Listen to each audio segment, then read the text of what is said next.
শ্রীলঙ্কার হাম্বানটোটা বন্দর শ্রীলঙ্কার প্রাক্তন প্রেসিডেন্ট মাহিন্দ্রা রাজাপাকসের স্বপ্নের সাদা হাতি। 2022 সালে কোভিড পরবর্তী সময়ে শ্রীলঙ্কা যখন চরম অর্থনৈতিক সংকটের মধ্যে দিয়ে যাচ্ছিল, তখন এই শ্রীলঙ্কার যে দেউলিয়া অবস্থা, তার পিছনে এই বন্দরটার অবদান কিন্তু যথেষ্ট ছিল। 2013 সালে প্রায় 17,000 কোটি টাকা ব্যয়ে এই বন্দরটি তৈরি করেছিলেন তৎকালীন শ্রীলঙ্কার প্রেসিডেন্ট মাহিন্দ্রা রাজাপাকসে, যার মধ্যে 16,000 কোটি টাকা চীনের একটি ব্যাংক থেকে, চীনের এক্সাইম ব্যাংক থেকে লোন নেওয়া হয়েছিল, এবং যার সুদও কিন্তু ছিল যথেষ্ট। আর সেই লোন শোধ করতে গিয়েই শ্রীলঙ্কার সরকারের ল্যাজে গোবরে অবস্থা। কেননা যত টাকা ব্যয় করে এই বন্দরটি তৈরি করা হয়েছিল, আয় কিন্তু সেই অনুপাতে হচ্ছিল না। দেখুন, হাম্বানটোটা বন্দরের এখানে একটি সামুদ্রিক বন্দর রয়েছে এবং একটি বিমানবন্দর আছে।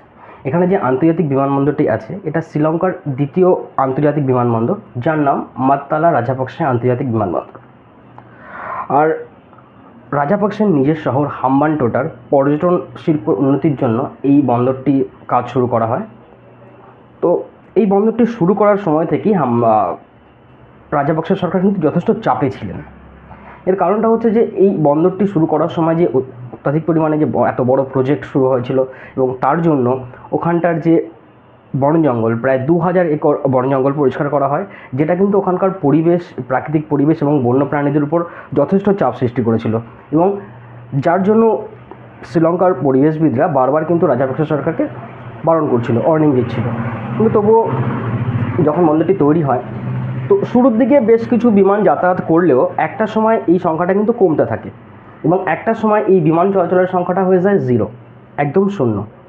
তাই এই বিশাল এরিয়ার এই বিমানবন্দরটাকে একটা সময় কিন্তু ফোর্বসের তরফ থেকে দ্য ওয়ার্ল্ড এমটিয়েস্ট ইন্টারন্যাশনাল এয়ারপোর্ট বলে অভিহিত করা হয়েছিল। অন্যদিকে হাম্বানটোটার সামুদ্রিক এবং আন্তর্জাতিক বিমানবন্দরে চীনের আধিপত্য নিয়ে শুরুর দিক থেকে কিন্তু অস্বস্তিতে ছিল নয়াদিল্লি। এই নিয়ে কূটনৈতিক স্তরে ভারত এবং শ্রীলঙ্কার মধ্যে একাধিকবার আলোচনা হয়, যদিও শ্রীলঙ্কান সরকার বারবার ভারতকে আশ্বস্ত করেছিল যে চীন সম্পূর্ণ বাণিজ্যিক কারণে বন্দরটা ব্যবহার করছে, এবং কোনো রকম সামরিক কারণে চীনকে এই বন্দর ব্যবহার করার অনুমতি শ্রীলঙ্কার সরকার দেয়নি। কিন্তু তা সত্ত্বেও যদি কোনো যুদ্ধ পরিস্থিতিতে ভারতকে ঘেরার জন্য এই বন্দরটি কিন্তু চীন ব্যবহার করতে পারে। তো এই বিষয়টা নিয়ে ভারতবর্ষের বা নয়াদিল্লির যথেষ্ট মাথা ব্যথার কারণ ছিল। কিন্তু পরিস্থিতি বদলাচ্ছে, সময় বদলাচ্ছে। বর্তমানে এই হাম্বানটোটা বন্দরের দায়িত্ব পেতে চলেছে ভারত। শুধুমাত্র ভারতই নয়, সঙ্গে রয়েছে বন্ধুদেশ রাশিয়া।